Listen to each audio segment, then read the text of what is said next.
Assalamu alaikum. YouTube görücüler. Tay satууга чыкты. Кайсы айга 1 жаш болот?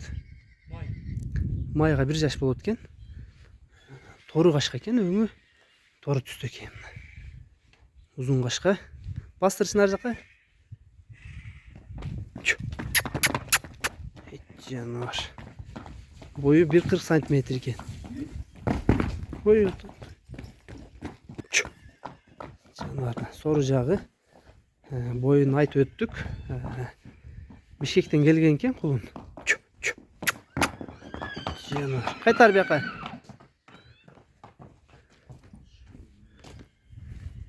Буту колдору, ден соолугу, ичип жеши бардыгы жайына. Айда, наркы жет эле.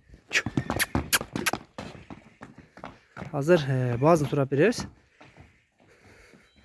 Тай Аксыда, дареги Аксынын Актөбө деген айылына экен. Сары тору түстө экен өңү. Тайдын баазында сурадык. Кайтарар бияка. Баазын жеңил коебуз дейт туугандар. Дей канча коебуз дейт? Баазы 65 миң экен. 65 миң сомго сурайсыңар туугандар. Бир аз кеми бар экен. Өзү срочно сатылат дейт. Хайда, жет эле. Колун жеңилдиктери тайдыкы өтө сонун экен туугандар. 65 миң дейт. Срочно сатыш керек экен. Сурайсыңар номерлерин.